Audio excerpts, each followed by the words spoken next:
тешко Јас време. ќе се извинам, Значи, ви го се на времето. Добро утро, докторе. Само Добро утро. ако имате направа разполагање на теман и слично, сметам Не, дека навистина треба. Јас немам потреба да се занимавам со тие работи. Но никој атмосфера во двор да го направите. Ова е со седничко разбирање, бидејќи лоша пракса поставувате, во иднина сите останати да бараат од новинарите ваков тип на Значи, ако ви одговара, добро, видите. Не, јас не ви се мешам на вашето право. Напротив, јас го поддржувам. Јас само сум против сечење, лепење, тоа беше многу актуелно едно време, кај што може да се извадат од контекст.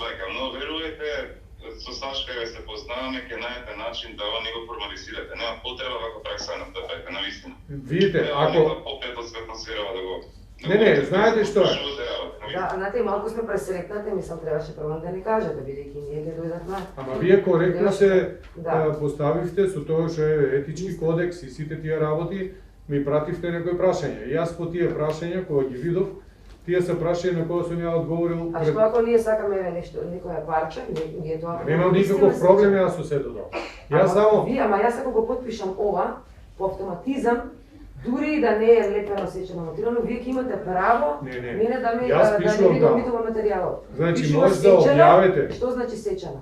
Значи може да објавите прашање кое ќе ми прашате. Не дека можам да го објавам во целост единствено, а секоја обработка тоа значи да го одберем прашање може да го објавите во целост. Немам ништо проблем со тоа. Проблемот е што нагласиме уште една реченица, доколку оди прашањето на докторот. Меѓутоа, проблемот при мене што е? До сега кај некои, да речам, новинари е било секогаш извадено од контекст, два збора или една реченица извадена од контекст и таа се фаворизира. Значи, за секое прашање што ќе ми го поставите, јас ќе ви одговорам. И секое прашање, така како што е одговорено, може да го вие натамо објавувате, јас немам проблем со тоа. Јас имам единствено проблем. Добро, може ли само една реченица да дадеме на овој документ? Дека секоја негова обработка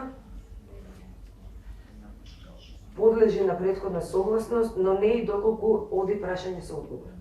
Така да во целост објави. Во целост кога се објави.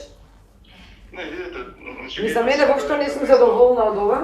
И навистина не е. Јас сум чисто зачуден, бидејќи потrebno се говори да се има разбирање и доверба дека ова нема била злоупотреба, например на варијанти со подпишување на разни изјави пред било кој интервју. Се наметна прашањето зошто воопшто да разговарат уедници новинари, нека се пусти камера, нека кажат што сака и нека се земат материјалите, ма разбирате. Мислам дека треба да има многу поголем степен на разбирање и доверба дека ова не е со намера вие да злоупотребите било што, туку да зборите од древниот интерес. Не, ама видите, во едно интервју, дали е пишано или е снимано, се исто, може некои работи да се погрешно разберат, така? Значи, најнормално до сега. Извинете, меѓутоа, вие сте нели секако човек што запишта бирам дека сте многу разбран. Никој не го прави ова, разбирате? Никој не го прави, лоша пракса поставува. Дали го разбирате тоа? Па добро, јас сум напатен веќе, напатен сум. Директор на функција или доктор ке пара подпишување на договор пред интервју. Тоа никој не го прави. Значи, јас сум напатен од некои работи кои... Ама ви разбирам, а се поради вашата напатеност не може другија пат да разбирате. Па јас сум напатен од новинари, углавном, така да... Жал ми е тоа што го слушам, и тоа не е говори тоа што го прави. Па баш е така. Значи, јас пак ќе речам... Основниот мој проблем. Секој ние парче што ќе одбереме да го емитуваме, ќе мора да го доставиме до вас. Мислам, тоа е навистина мешање во искрена интервенција во воредувањето. Ние овде сме во фер атмосфера, да ви ја дадеме шансата да одговорите на одредени обвинувања. И тука сме за тоа. Не сваќате? Кои се обвинувања? Значи, обвинувања кои се истинирани, така? Значи, вашите прашања, ако вие малку сте се занимавале со мене, малку, тие се одговорени уште пред 20 години. Има обвинувања пациенти. Тоа е плюс. Актуелно. Да. Добро, се воред, ние сме тука да ги расчистиме тие дилеми. Да ви дадеме фер шанса на одговор и да видиме, бидејќи вие сте овде извор, дали се тоа навистина било така. Што од тоа вие ќе пуштите у етер? А дали вие ќе треба да одлучите што ќе пуштам во етер? Не, него... Ама овој документ, тоа го кажува експлицитно. Дали вие ќе одлучите што од ова ќе оди во етер?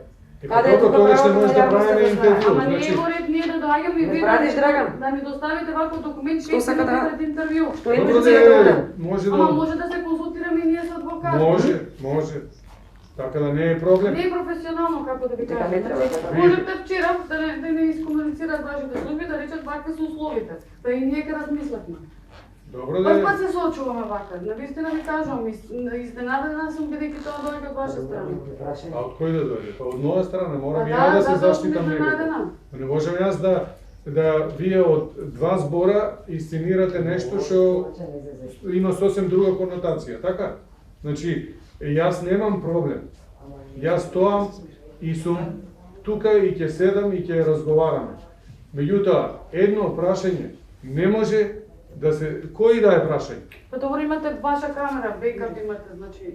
Точно, Има јас цело имам сценарио и вие имате цело сценарио. Имаме тоа си Да, не, и тоа е се во ред, ако архивирам. нека има, па тоа е доказот за ако сечено, лепено, монтирано. Значи вие имате доказ? И вие имате Каде? ваша камера? Да, Да. една камера. Па добро, супер. Па не, затоа викам доволно е тоа, ја не знам што би можеле ние да извадиме од контекст ако веќе биде снимен материјалот. Па тоа е за едно прашање може да се извадат Ама од добро контекст имате работи. доказ, тоа сакам да ви кажам. Добро. И што Тоа е прави? доволен доказ. Така. За на суд утре ако не тужите, ќе А речете зошто да ве објави- тужам? Не е Ви извадија не е контекст. поентата да ве тужам. Не е тоа поентата, докторе, разбираме. Добро, Драган, фала ти. Поентата е да имаме Размислам. Чао. Да. фер пристап и добра Така е, соработка. така е, затоа на доктор Тоа е. ви пратим на сите прашања. Значи, препораката на Сдруженијето е дека не можеме да подпишеме овој документ. Затоа што прво, вие ексклузивно имате право да ни уредите содржината со овој документ. Дали ме разбирате? Дали јас можам да влезам во вашата операциона сала да ви кажам што да правите? Не знам дали ја разбирате последицата и ефектите од ова што сега барате ние да го подпишеме. Не можам јас да ве разберам зошто е тоа проблем. Како зашто е Па, проблем? до Вие сега. велите дека секој, јас ви кажав До однапред. сега. Значи, Ние вака. снимаме интервју кој има улога. Првим да даде бекграунд на сето она што ние ќе го прашаме го работиме. Добро. Тоа целото не може да оди во документарен филм. Точно. Потоа имаме одредени прашања. Дел од тие прашања, најкритичните, некои од прашањата може би нема ни да бидат вредни во таа епизода, бидејќи на крајот на денот има прашања за кои ние навистина не знаеме и сакаме да видиме што се случило, се консултираме со вас. Добро. Значи сакаме да појасниме одредени работи и да сакаме да ве прашаме за одредени наши факти кои што сме ги откриле во процесот и за кои што апсолутно фер е да го побараме вашиот став, мислење и одговор. Меѓутоа, Така, тај но- одговор не може да подлежи на сечење и лепење. Тоа ми е збор.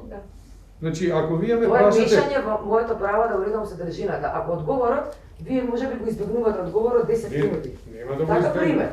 И сега јас ќе бидам обрзана да ве пуштам да зборувате на И еден ова- одговор 10 минути. Ова треба да стане пракса во иднина. Во документарецот 35 минути. Ова не е такво интервју. Тука е проблем. Па добро, во тој случај ќе ви ги пратиме прашањата на мејл, ќе ни ги одговорите на мејл и тоа ќе може биде и тоа. така. Може и така. До сега со сите интервјуа кои се пишани, секој што ги праќале да погледнам.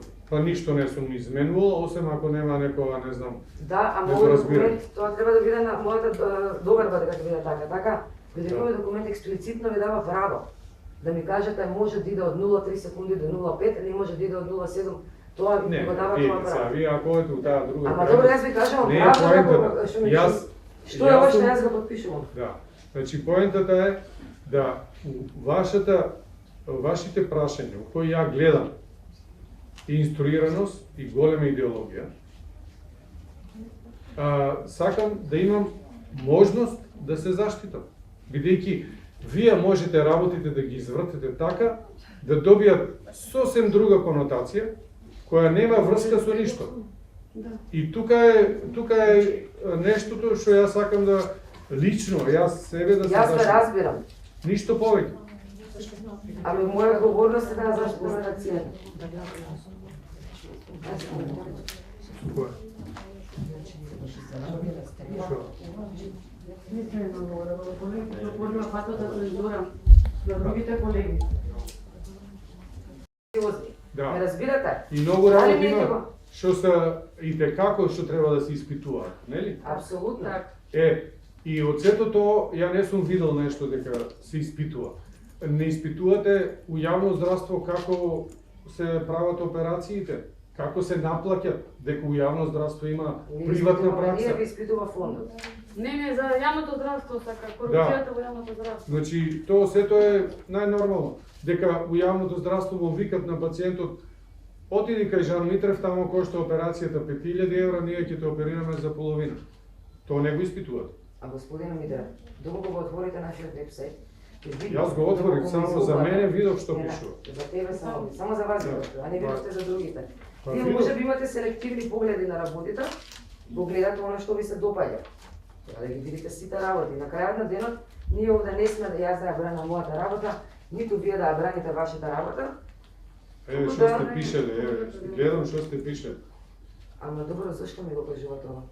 А тоа е наша работа да пишеме, да бараме одговори. За да преферирате никаде да не се осигураме што и како било.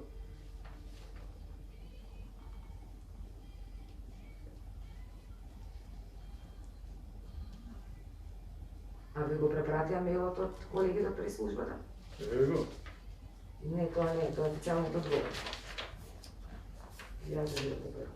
Може ли ова само да може на YouTube да видите целото интервју? Да, нека оди на YouTube. Цела тука е заради минутажата ќе Да. не може да оди сега по целата емисија. Да. Во емисија не може. Значи ќе оди максимум 5-6 минути, колку 7 минути. Да.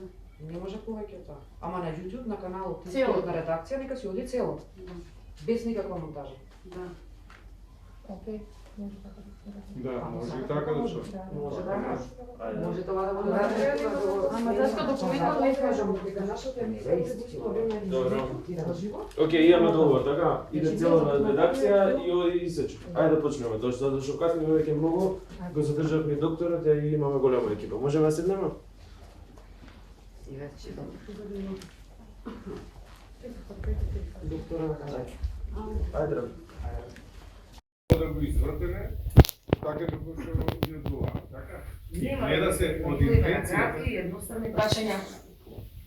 Прашање и одговор. Одење на YouTube целосно. Да. Со цел да ги минимизираме вашите грижи дека ги сечеме и телетаме, ние ќе го објавиме и тоа.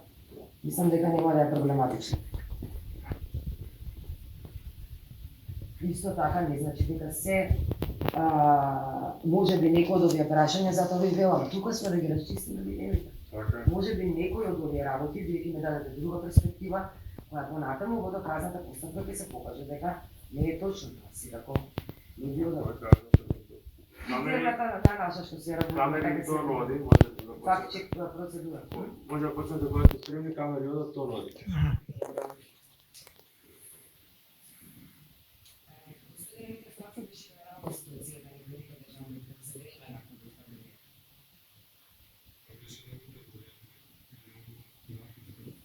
Се соочуваме со многу случаи, многу тешки случаи и со многу комплицирана патологија која претходно не ја познаваме.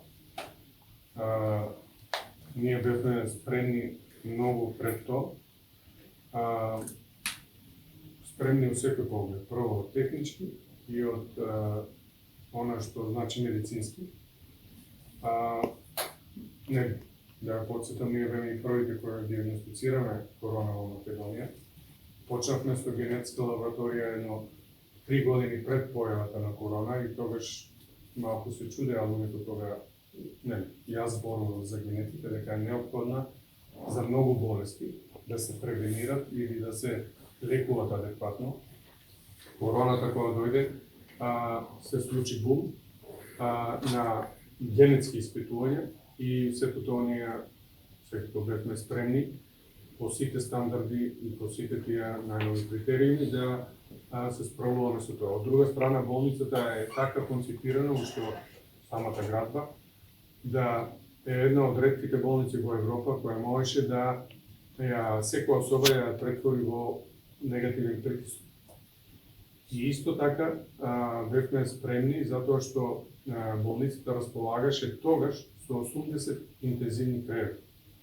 И јас јавно, ако се сеќавате во тоа време, излегов и кажав дека короната не е проблем на инфективна болест, него е проблем на интензивна нега.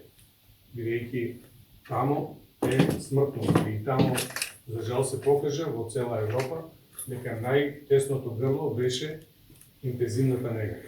Бидејќи таму луѓето на интензивната нега заглавува, умира и има најголеми компликации. Да продолжиме, извинете, мора да изгасиме музика, од која се стиша атмосферата, тоа што сватите. Кај може да го направам тоа? Цовете, Имаше обвинување дека терапијата која работи и целата тема на пациентите за време на пандемијата е прескапа, недостапна и дека ете можеби болницата Жан Митрев не одговори на потребите на здравствениот систем, а истовремено сепак вие сте и производ во одредена мера на овој здравствен систем. значи, уште кога почна пандемијата надвор од Македонија, уште не беше дошла, така да кажам, во Македонија, јас побарав и имав средби со министерството тогаш, со министерот и со фондот, за да понудам услуга за лекување на интензивна нега за ковид пациенти. Тоа беше одбиено, не беше прифатено и автоматски таа услуга остана, како и многу други услуги кои не се покриени од фондот, да пациентите сами ги плаќаат. Фондот вели дека сте понудиле прескапи цени. Не. Тие цени ние не ги Поскапи од оние кои тие ги плаќале во државното здравство Не. за нега на ковид пациенти. Тоа е во државното здравство имаат некои цени кои се така измислени, кои не одговарат на реалност. Значи, ние имаме цени и ценовник кој е утврден и ние не го променивме. Ние за секоја интензивна нега лекување наплаќавме и пред корона потполно истата сума. Од кога настана пандемијата, јас јавно тие цени ги спуштив и на 50% подолу. Меѓутоа, тогаш имаше и многу пациенти, така да имаше многу чекање. Меѓутоа, јас не ги покачив цените, како некои други болници, него напротив ги спуштив за 50% подолу. И моравме секако да и продолживме да лекуваме така како што лекуваме и пред корона. Тие пациенти кои беа со тешка клиничка слика за интензивна нега, буквално ги имаме и ден денес. Тие се секојдневни. Ние имаме такви пациенти преку 60.000 хоспитализации. Причината за доаѓањето во таква состојба е некојаш различно, некојаш се различни други бактерии, тешки интрахоспитални инфекции кои настануваат во некој болница или некои други состојби на тешка срцева болест. Меѓутоа, начинот на лекување кај тие пациенти е приближно еднаков во однос на пристапот на интензивната нега. Има ли интрахоспитални бактерии во болница? Секако дека има.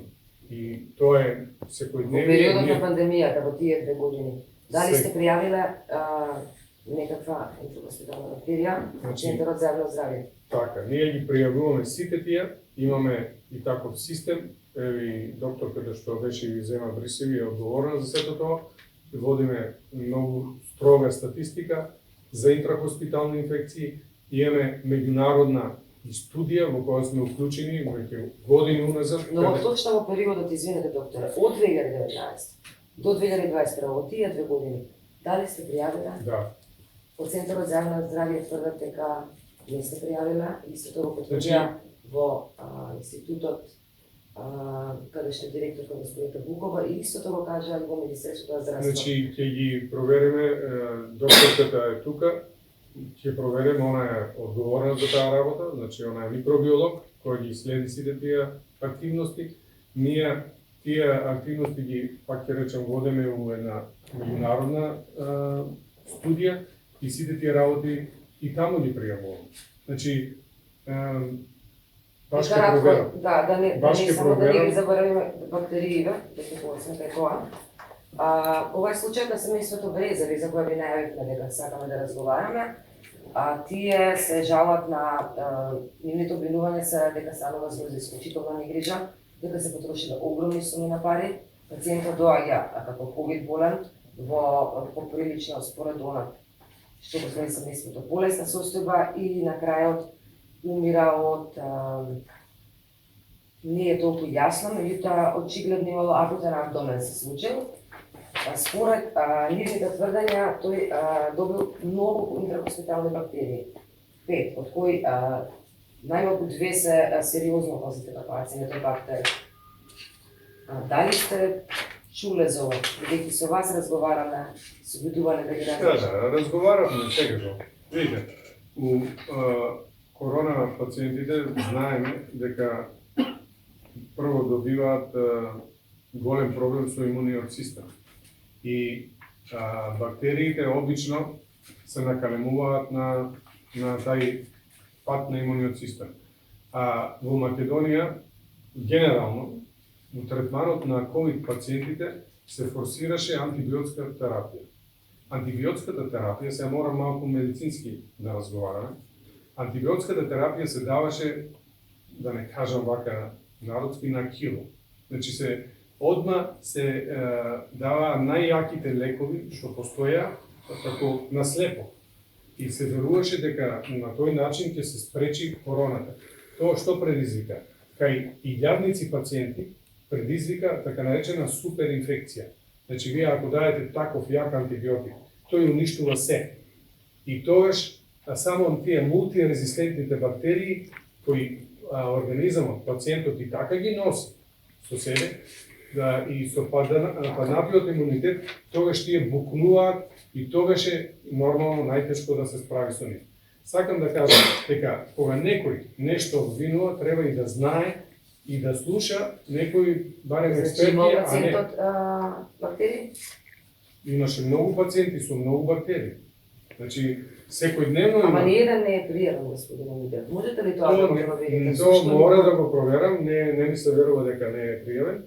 Така да... Така велат од, ви кажам, Видите, три институции. Јас да ви кажем еден пример Само уште едно нешто пред да преидеме на друга тема.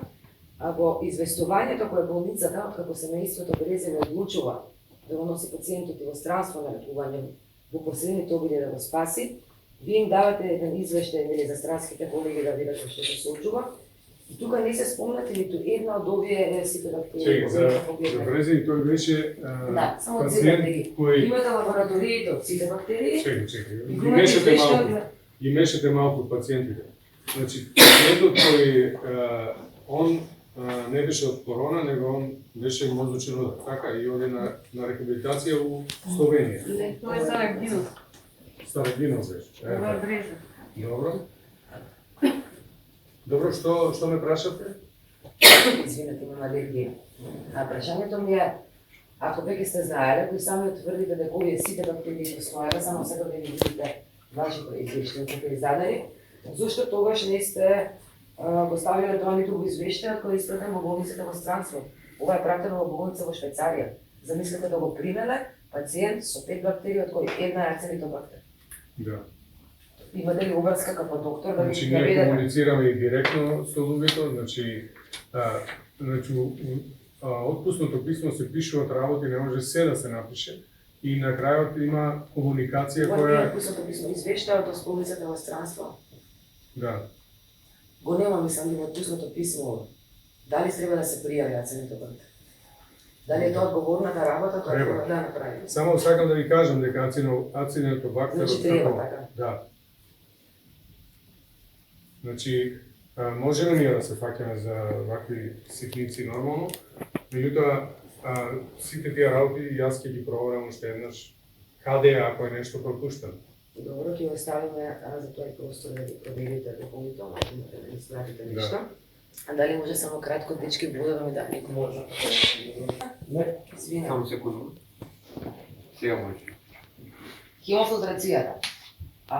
Мораме да прашаме за ова, бидејќи голем дел од пациентите кои што пријавуваат случаи кај нас изразија одредени сомневања дали може би оваа процедура ги изложила да станат поранливи да добијат интерхоспитални бактерии и слични други работи, бидејќи не постои доволно дата за ние самите да проценуваме што значи или што не значи хемофилтрацијата.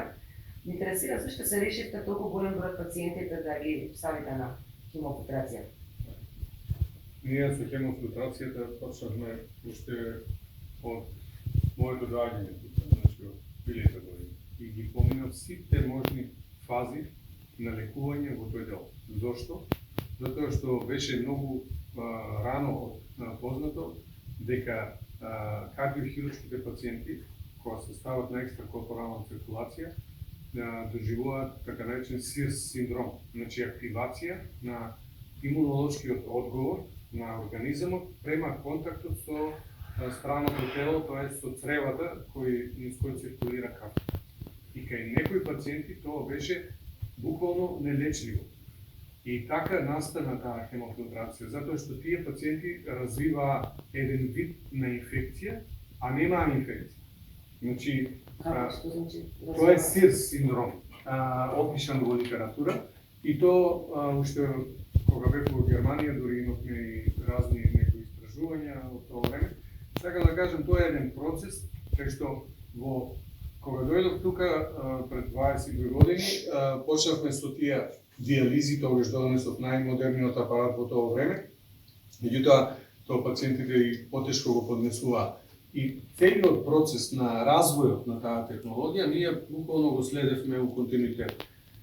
Хемофилтрацијата, вака сега концептуално, почна во 2008 година, кога ние и тогаш го донесовме првиот апарат од Декстер, со тогашни први филтри такви за таква намена. Понатаму тоа се развиваше така да вакви филтри на хемофилтрација почнавме 2013 година да ги применуваме кај септични пациенти. Тоа значи, за да знаете зашто прашувам, само да кажам. Многу од пациентите добиваат хемофилтрација и кога биле во добро состојание. Значи и вака. Зошто се решивте толку голем број од нив да ги сложите иако не биле во септични? Да се докажа. Сваќате така? Да. Значи хемофилтрацијата се развива како и сите други да речам дејности и области во медицината и доживува некои 2013, па потоа 2015 имаше и некои други филтери кои се намената на хемофилтрацијата е да се изфилтрират медиаторите на инфекцијата. Но постојат одредени Постојат показатели. Прашањето ми е зашто во ковидот одлучивте да ја правите на пациенти кои не биле во септични? Така. Значи, ако вие ја уклучите хемофилтрација, кога пациентот е во сепс, тогаш се сите медиатори на инфекција активирани и се прави голема штета во организмот на другите органи.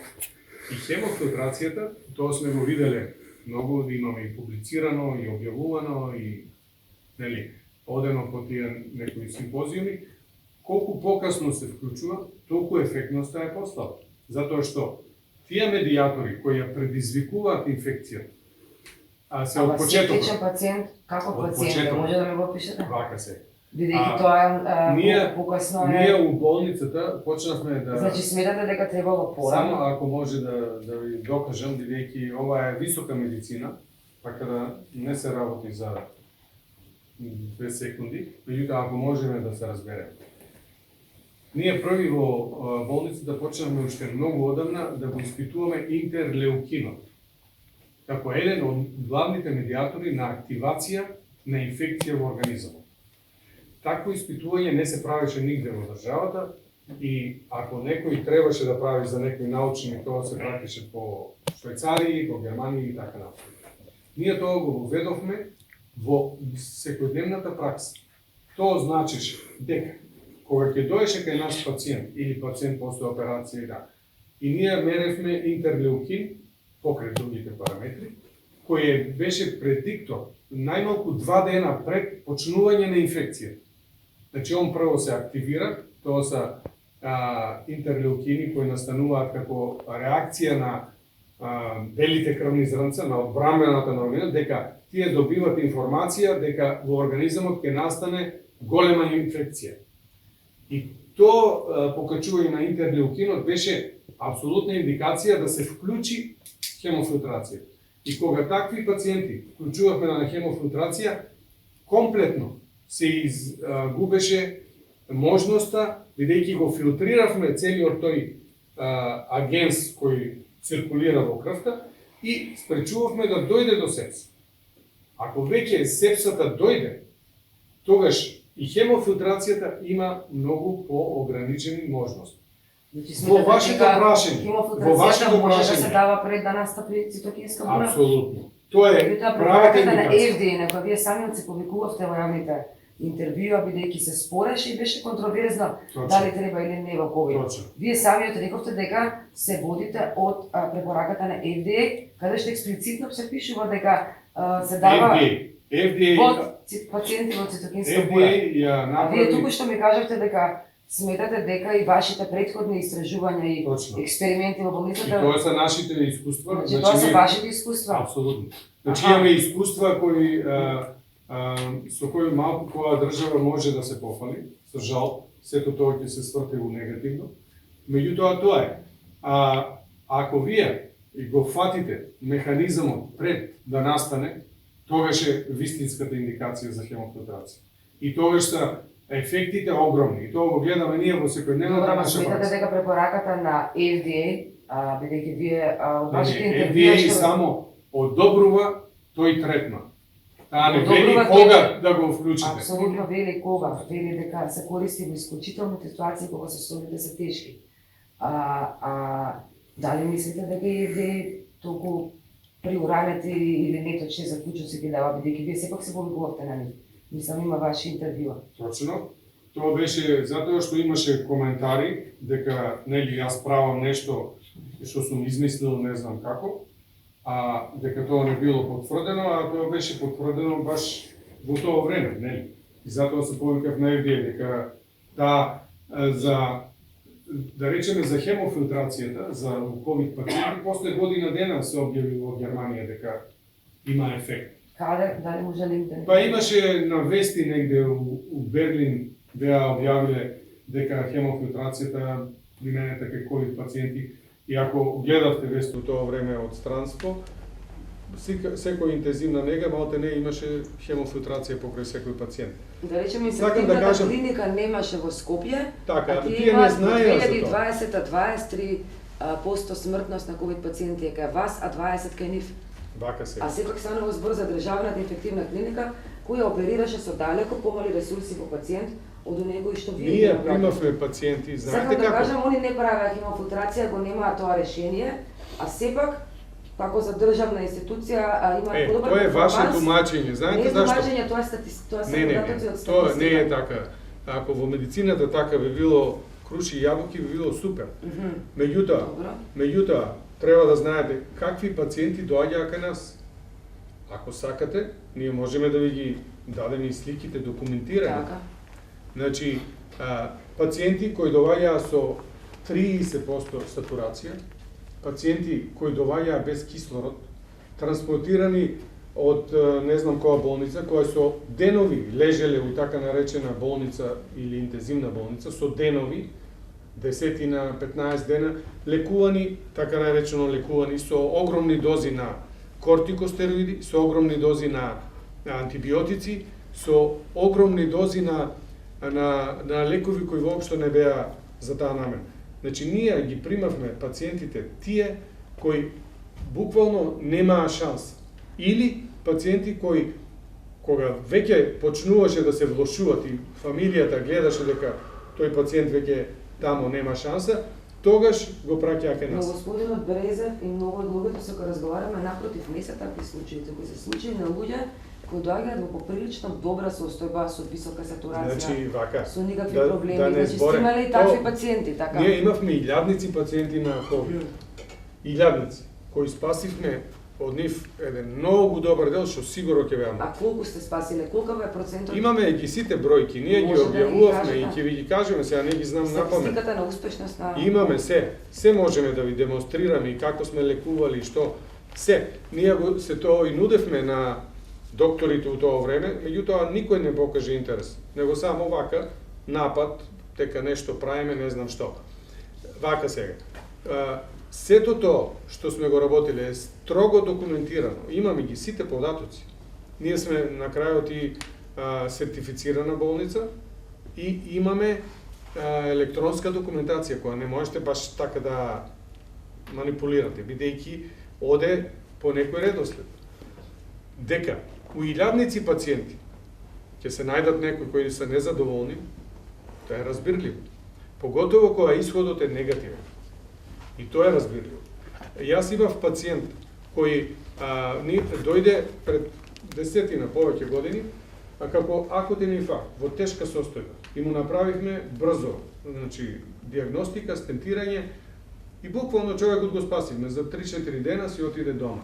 После тоа, не судеше за огромни суми на пари, дека сме му наштетиле, не знам што, дека раката не можел да ја мрда, значи од тука, што сме му направиле коронографија, сме му оштетиле нерви и тој не можел да движи. Не, извинете, само мора да... Не. И тоа траеше, тој процес 10 години.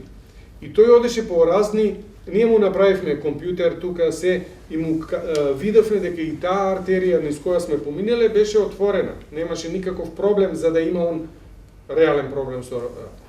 А поготово што јас имам повеќе од 15.000 пациенти на кои ја вадеме таа артерија и ја ставаме за бајпас на срце. 15.000. Ниеден таков пациент немал проблем со раката. 10 години тој одеше по разни вештачења и сите тие вештачења од мои колеги беа против мене. Јас не знам наистина за тој случај. Ама не, сакам да ви кажам. Јас разбирам дека секогаш кога е смртта во прашање ќе има и сензибилни моменти на сите страни. Затоа и нели сакаме да ги расчистиме сите околности. Сакам да ви кажам дека на Брезеви се согласивме дека имало бактерии. Не сте сигурни дали сте ги пријавиле. Јас ви кажам дека Јас сум сигурен дека се пријавени, меѓутоа ќе проверам. Институциите велат дека не се. Значи, јас ќе проверам, не може да ви кажам, вие институциите велите. Јас ви кажав, институциите велеа, значи, за тој пациент дека таа артерија му... Да кажат дека лажат институциите. Сакам да кажам дека можат да кажат што сакат. Ацинитобактер е смртоносна бактерија, сериозна, вие знаете. Ацинитобактер се носи во организмот, го има во цревата. Во исто време имавте интервју на македонските телевизии во кои кажувате дека сте единствена болница со 0 инфекции од интра. Ама не сте били очигледно. Бидејќи многу од другите инфекции на стерно. Семејството Брезеви се решила да дојде во вашата болница, извинете, само треба да ги разбирате малку работите. Имате инфекции, ги Има нешто погрешно од ова? Погрешно. Значи, кога велам 0 инфекција, тоа значи 0 инфекција на стерно, на операциите на срце, што е светски рекорд. Оти ние и сега, ако имаме дали еден или ни еден таков пациент, значи тоа е огромно достигнување. Вие што тоа сакате да го минимализирате или претворите у нешто друго, тоа е друго. Зборуваме за... Добро, да не се обвинуваме. Не, да се обвинеме ако треба. Ова се документи издадени од вашата болница во Свобода. Да многу гледнете во овој извештај. Значи не мора да го гледате. Кога сте им попратиле на колегите во странство, не сте им кажале, ако потенцијално го прифателе Брезев, вие ќе сте испрателе во болницата во Добро, може да седнете и да разговараме како луѓе. Само сакав да ви го подадам документите. Па знам ги јас документите. Не може да исценирате нешто што не е постоечки. Не може да зборуваме за имунодефицитарни пациенти у корона, кај што самите примале антибиотици, не знам какви, кај што се генерират тие бактерии. Па тоа е основа во медицината. Секој тоа треба да го знае. Вие не го прашувате зошто тие пациенти во Македонија во корона епидемијата единствено кај нас не се лекуваа со антибиотици, освен ако не мораш. Кај што веќе се појавиле секундарни инфекции. Зошто на другите места беше тоа давано како да се бомбони?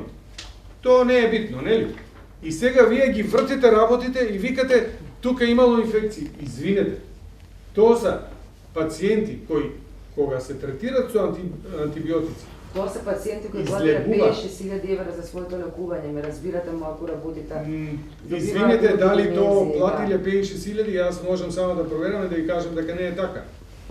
Може? Не е така? Да. Добро, не е така. 100%. 100%. За тие пациенти можам 100% да ви гарантирам дека не е така. А колку беше хемофилтрација? Сега е 4.000 евра по Добро. По новите цени, беше 3 нешто. Вака, само ме интересира, еве, бактеријата ја поминавме. Еве, извините.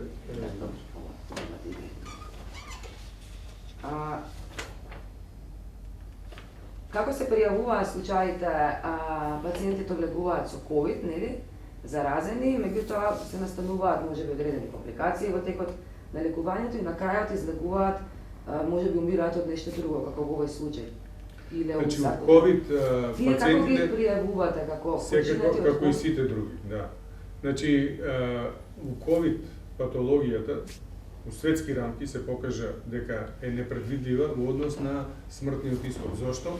Затоа што со активацијата на сите тие медијатори кои настануваа, поготово во однос на разни тромбози кои се јавуваа на разни делови и во разни органи, имаше пациенти кои ние веќе ги имаме буквално излечено, стабилизирано во многу добра состојба и во однос на дури ги планираме за отпуст и добива или мозочен удар или добива тромбоза во цревата или добива се согласиме дека може да се случи, пулмонални емболии. Тие ги пријавуваме како починати од COVID, бидејќи законот така налагаше во Македонија, иако постоја поделени мислења, нели? Дали треба Тие беа како компликација од COVID. Значи, тие се пациенти кои биле дошле и во тука со Институтот тешки. за јавно здравје, например, Никола Бресев би бил пријавен како пациент починат од COVID. Би требало да е така. Добро. Кажете ми, колку различни дејности има во клиниката Жан Митров? Па има повеќе. Дали ги има сите оние 9 кои се бараат согласно законот за да бидете клиника? Значи, Сите што значи тоа потребни клиника? Значи, ние сме клиничка болница. Не сме Клиничка клиника. болница, така. Тоа значи имаме повеќе специјалности. Но треба да имате минимум 9 и тоа точно нели конкретно Така. е наведено. Така, Се јавивме, прашавме дали има Така. офталмологија, дали некој нема. така. Одредени фалат дејности. Оде фале очно, фале неурохирургија и Онкологија. и онкологија, така. Гледате дека добро сте информирани. И увонос. То- Аха. Имаме увонос. Тоа е, значи, регулатива од бивша Југославија. Така е пропишано со тие некои бивши закони кои не одговарат на реалноста, бидејќи нема доктори, нема, да не збориме, персонал. Меѓутоа, дојде короната, така да малку тука настана една неможност да го тоа решиме. Добивме, ние се обративме до Министерството дека тие неколку профили тешко ги наоѓаме, нема ги на пазарот или ги многу малку има и дека бараме уште едно, ние баравме 2 години, ни дозволи уште една година, така да ако не можеме да најдеме такви пациенти, нас ништо не ни тоа менја. Дали сме ние специјална болница по хируршки болести или сме клиничка болница, немаме никаква промена во тај дел. Ние имаме 10 доктори на науки кои се вработени во болницата. Ние сме исто универзитетска болница и даваме едукација за студенти и специјализанти. И сето тоа ни е нормално. Меѓутоа, ако сега зависи од очно, и ако не може да го најде, бидејќи очните доктори си прават добра тезгичка, си отворат амбуланта и си добро заработуваат, тешко да ги добиете или тешко да може да ги платите за да дојдат да работат во така, како што тука се работи. Така да се објективни проблеми. Ако не успееме, ќе видиме специјална болница по хируршки болести. Ништо не ни менува у тај поглед. Добро. А кажете ми, имате договор со Фондот за здравство. Од Фондот за здравство добивме информација, се почнал случајот со Сарагинови, за потоа да ги добиеме информациите дека имате повеќе од 100 казни, 100 повеќе поединечни случаи за малврезации со парите од фондот, кои се однесуваат и на малврезации со пациентите, односно на плаќање на дополнителни услуги кои според фондот не би требало да бидат наплатени од ваша страна, бидејќи еднаш тие ги покриле, и обратно на плаќање на лажни диагнози, на плаќање на услуги од фондот, а помали извршени услуги. Значи вака, ајде да се разбереме. Значи не постои ни малверзација, ни лажни наплаќања. Не сте наплакиле Значи дополнителни вака, услуги на ајде да ви пациентите? објаснам право. Значи DRG системот јас го донесов уште 2000 година.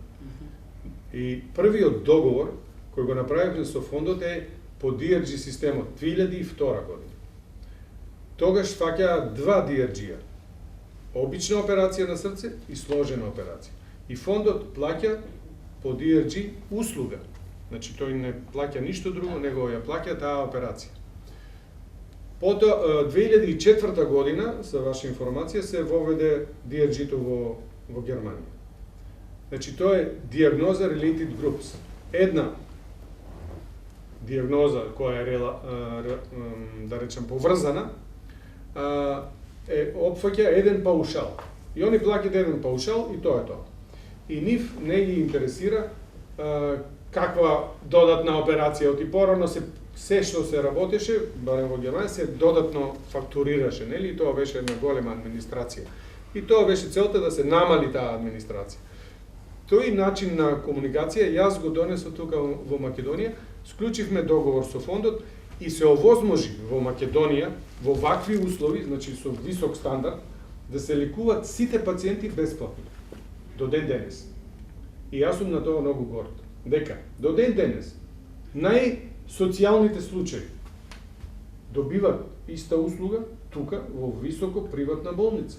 Па добро, не е бесплатно, се плаќа од фондот, го плаќаат граѓаните на Македонија. Фондот ја плаќа услугата. Практично ја финансираат вашата дејност, господине Митрев. Исто ја плаќа како и во државното здравство. За тоа не сме сигурни, имаме никакви. Потпуно исто. Цената е иста. Добро, ме интересира само дали било кога сте наплатиле на пациент пари. Значи ние наплаќаме на пациентите она што фондот не го плаќа. Значи ако дојде пациентот пред операција и тоа е во некоја тешка состојба, има бубрежна инсуфициенција, има тежок дијабет со нерегулирани параметри, има инфекции некој кој ги носи со себе, има бактерии кои ги носи со себе. Значи има еденал пациенти кои носат мултирезистентни бактерии. Вие немате представа масовната примена на антибиотици каква се резистентност прави кај пациентите. Тие доаѓаат со бактерии со себе. Мора да се третират претходно, мора да се стабилизират претходно. Значи, тоа не спаѓа во операцијата. Исто така, има пациенти кои после операција завршува... Јас не знам навистина што точно спаѓа и што точно не спаѓа. Јас знам. Само дали може кратко да ми одговорите на овие наоди на фондот. Биле наплатени повеќе пари пациенти или не? Не. По услови кога не? Не, значи сите 117 случаи се Знаете како? Не само значи, кажете ми. Ако пациентот еве сега на пример хемофилтрација, потребна му е хемофилтрација. Така? Потребна. Така вие многу малку болници ја практикувале. Така. Значи ако не се направи кај некој пациенти хемофилтрација, неговиот начин да преживее се драстично намалува. А постои дали хемофилтрацијата го отвара ризици, да речеме, за инфекции интрахоспитални? Не. Напротив. И таа ја пременуваме таму кај што има потенцијално можност за развој на инфекција или веќе има развиено. Сакам да кажам, една таква услуга фондот не ја подмирува. Значи, кој треба да... Јас можам и сум направил многу за пациентите кои мора да се... Но тука станува збор за услуги кои фондот тврди дека биле во пакетот. Не. Во она што вас ви го платиле. Значи, никогаш не сме наплатили нешто што тоа што е од фондот е од фондот. Тоа е они кога го направија DRG-то го скратија така да се формира една цена и не ги интересираше ништо друго што и да е што се случува околу пациентот. Ние можевме многу лесно да се договориме со фондот. Меѓутоа, проблемот на целата комуникација е секогаш затоа што е монополска и затоа што фондот во државата представува апсолутен монопол. Но фондот е инструмент на Министерството за здравство кој ги менаџира парите, додека Министерството... Ама тоа не е нивна обврска. Значи... Добро, вие имавте долги години монопол, сега да не се навраќаме на тоа. Кратко. Значи... Од фондот, уште една работа, само би сакала да ве прашам за Брезеви. Причина за смртта во документот е заведен мултиорганска слабост, не ковид.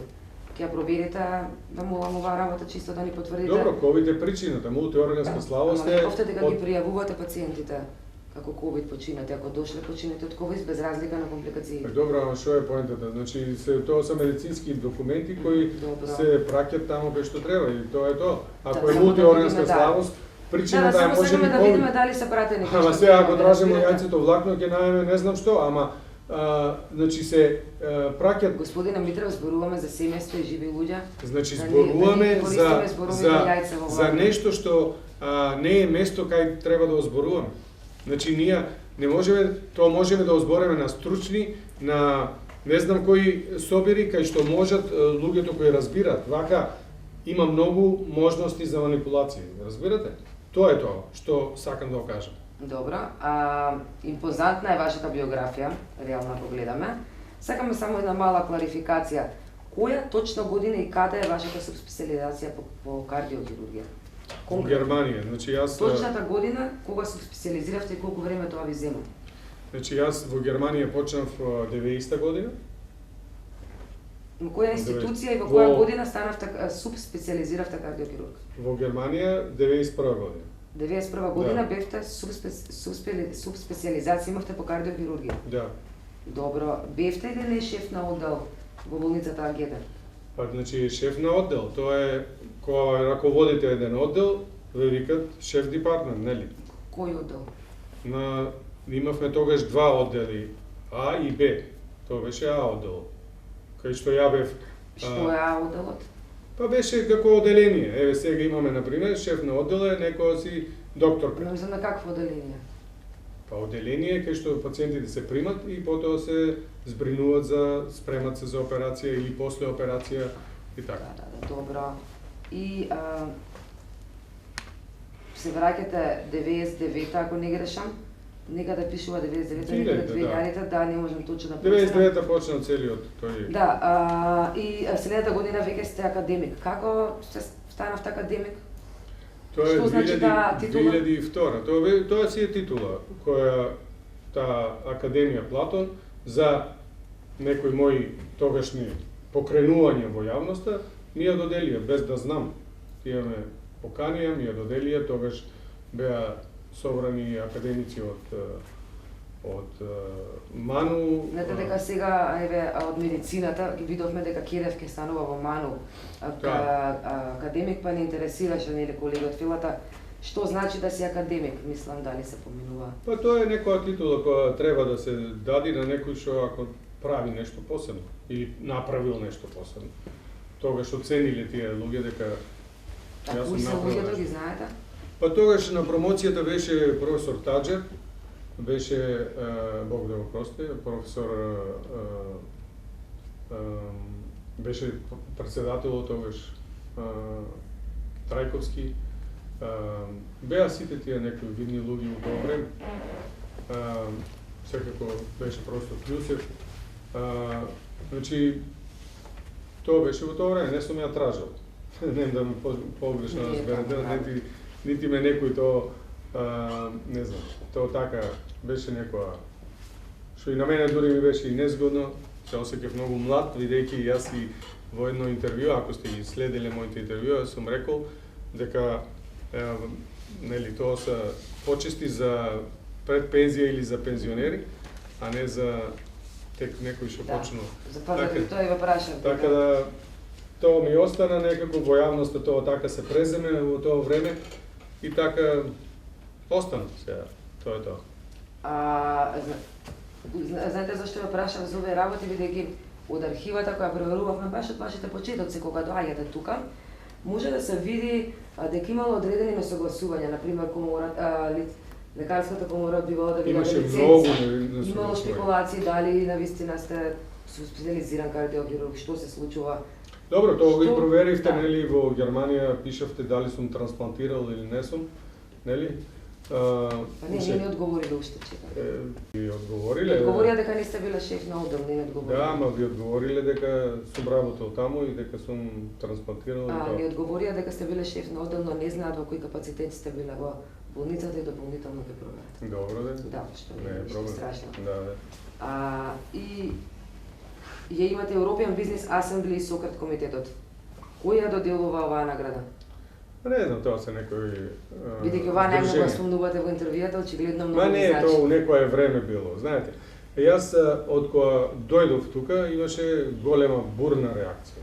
Значи до ден денес. И ова сега што го правите, позади постои едно големо лоби на контра мене. Зошто? Сакате да кажете? Не вие. Вие сте, да речеме, инфлуенцирани, да кажам, од тоа лоби. Зошто? Зошто е тоа лоби? Еве, овде работи еден човек кој направил една институција, која се сега и гледа. Порано беше под кирија таа институција, па не се гледаше. Па се инсценира многу работи, дека државата на мене ми Ама дава. често сте незадоволен од државата. Не, Зошто? ајде да ги разграничиме само работите. Ако веќе Ме вака интересира вашата разговараме. емоција. Зошто сте незадоволен од толку многу? Не сум незадоволен, него сакам да кажам, јас сум се иритирам од работи кои се исценирани, кои се лажни, кои не се како што треба. Значи, јас почнав во војна болница како на 600 квадрати со под наем. Значи 600 квадрати под наем. И беше договорот јас да они да го изнамат просторот, а јас да донесам опремата и нели се што треба. Господинот Лучо Георгиевски тврди дека државата дава 25 милиони евро опрема кај вас. Колку они дале јас не можам и не знам. Ако не За знаете. 600 квадрати, па не знам, јас не Доаѓате во учествував. Македонија, млад лекар, ви даваат крило во војната болница. Не е така. Опрема не знаете. Не е така. Значи ако сакате да слушате, тогаш не е така. Значи беше договорот многу јасен. И они требаше да ги реновират тие 600 квадрата Добро. и јас да ја донесам опремата. И јас и така направивме. Имавме договор. Сето тоа си беше како што треба. Они реновираа, точно, тие 600 квадрата. Колку потрошиле за 600 квадрата реновирање, јас не можам да влезам. Може да рачунеме колку може човек да потроши. Што не знам што да прави на 600 Вие квадрата. да не мора сега да навлегуваме во такви ситници, сепак вие сте... Ама не са ситници тоа, Сега да тоа кажам, вие го вие сте форсирате добили како шансата. дека е тоа така. Што јас сум добил шанса. Значи јас претходно добив и други шанси. Да го остварите сонот на толку многу генерации лекари во Македонија да се отвори нели првата Видите, кардио- ако некој спие и сонува, тоа е друго. Јас сонував буден и со работа. Значи јас ако Само кратка пауза, извинете. Ајмо малку прекрасно. Не знаеш Да, зашо има и многу дека е агресивен. случена не и климата, дека Агресивен исто се агресивен. воздухот, затоа. молим Се суши воздухот кога не работи вентилацијата. работи вентилација. Работи? Да, да. Епа, Тама работи. и од алергијата ти. Цело време Ништо работи. тоа. Не е од алергијата, може Господ нешто гледа, Така ми кажа, па ја гуши нешто. така ми кажа од државно здравство, ама ајде да видиме. Да. Викаш не, Не, тука нема алергија, бидејќи Не, воздухот нема е тука. филтриран. Сите што имат алергии од надвор, сега има на полени, на кога дојдат у болницата, немаат никаков проблем. Од вработените збора. Така да треба да ве качам горе да видите каква фабрика има за воздух, за да знаете што диша. не ви верувам за тоа, нисам паметен во болницата. Добро, дечки, имате ли ви уште прашање? Само Моето беше се само за ова. крај за тоа, нели за сонот, тука застанавте на сите лекари, Да. дека за државата што направила, за господин Жан Митрев, а што Да. Направила или не направила едноставно државата за вас? Видите, јас ако сте веќе гледам дека добро сте ми истражувале, може да видите дека 1998 година јас добив плац од државата за да правам приватна болница. И таму кај што е сега Хубо маркет, Да. тој дел беше ми го доделија државата за некои символични средства за да правам приватна болница. И имав тогаш обезбедено 40 милиона германски марки и како кредит од германска банка и една уште фирма која требаше таа болница да снабдува. И сето тоа беше супер, требаше да се потпише само договор дека таа болница ќе влезе во здравствениот систем на Македонија, тоест дека ќе се плаќат услугите што таа болница ќе ги прави. Тоа не се направи. А од друга страна се покрена огромна кампања против мене и против сето тоа. Се измисли дека таму има археолошки наоѓалишта и дека требаше не знам колку сума од пари кај Хубомар. И кога тоа сето видов дека нема да може да биде, јас тој простор, огромен простор таму, го вратив назад. Само месец дена после тоа, веќе беше купен од друга фирма и се претвори во клуб маркет. Така да, тие почетоци беа за кардиохирургија, кај што државата не требало да ми помогне. Плаќавте кирија во војна болница? Плаќав кирија, да. Прво 5000 евра, Мам, после беше... после 100.000 евра. И тоа беше исто помош на државата. Потоа, тука кога сакав да почнам да правам болница, во тоа време, сигурно се сеќавате, веќе не беше многу одамна, 2012 година, државното земјиште се продаваше некои 30 евра од квадрат. Да, ја видовме таа приказна. Не е приказна, тоа е реално. Значи, За купувањето, да, со одлука на влада, денот пред лицитирање, се дигна цената на 200 евра. Тоа беше помош. Исто така... Добро, ама беше пазарна цена, тоа е сепак. Не. Тоа беше одлука на влада, извини, немаше пазарна цена. Само јас бев пријавен на таа лицитација. Која е пазарна цена? Само вие? Да. Пазарна цена како за општина во Ама беше 30 евра. Одма, после 2 години, еден друг бизнисмен ја купи до мене парцелата, исто за болница. Ето сега, истражите кој? Секунда, извинете, мора да прекинеме да сменијате батеријата, да мога пошто таму... Дечки, во при крај сме. Па нема, мора ќе му се исклучи. Само да го довршим и дело да се навратиме за ова за признанијата и за... Не, туку завршени сме со тоа. Не, Сашка, само да извини да те подсетам само ова.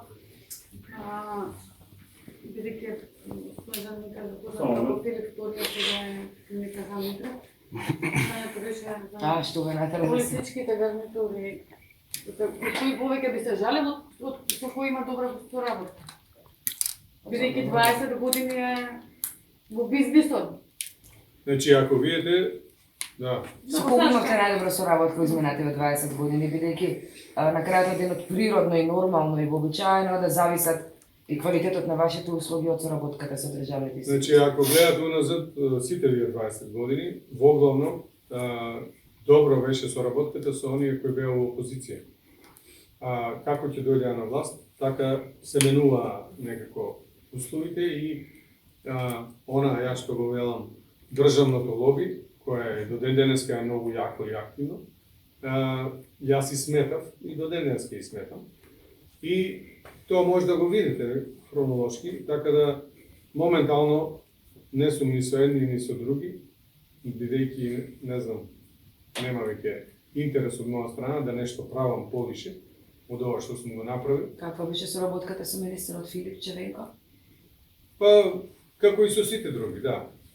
Беше на некој начин позитивна, меѓутоа ништо не се суштински промени. Така да остана, како и претходно, останаа казните од фондо, останаа сите тие тражења на не знам што, така да нема од суштина некоја промена, така да зошто го сменив името? Го сменив името затоа што верував во нешто, во таа Македонија, со која дојдов со цело срце, за која вложив се што можам, за која жртвував се што може да се жртвува, за да го направам ова и за да ја направам Македонија место за живење и за мене и за сите други, како што треба. Ми прави задоволство дека сум успел во тоа, бидејќи сето тоа што го сонував, како што вие велите, јас го реализирав и не чекав некој да ми помага, него напротив, многу ми одмагаа за да... Јас не можам веќе. Може ли колешката да преземе? Добро, на крај го да. Знам дека на крај. Ама не станам бе. Стани, ајде, да. Да го довршиме. Земи некој бомбон. Беше приз да ми земе. Како зема? Зема. Некој бомбонче, нешто масло. Не до тоа. Добро? Да. И да, го сменив името затоа што така, може би кај мене дојде до промена дека сето тоа е веќе некој е минато. Минато кај мене, минато во она што сум верувал и дека тоа сум ја што сум и оваа болница е таа што е и затоа го сменам. Колку направили ли пресметка дека ова е ваш приватен бизнес, како вие сте лекар, но и бизнесмен за исто време? Колку сте богат човек? Финансиски? Па, вака, како ќе ги гледате работите, секој се двојбени. Ако можам да кажам, пред едно 8 до 10 години се изназемав кредити кои беа огромни. Значи, купно негде со завршетокот на новата болница имав некои 40 милиона евра кредит кои ги буквално инвестирав во Македонија, во државата. Сега успевам тоа да го отплаќам. Имам уште некои кои ќе се овери 20 милиона евра. Така да, она што сакате вие да окажете, ја колку добро заработувам, јас само може да окажам колку јас добро го отплаќам мојот кредит. А колку сум богат, можеш сам да проценим.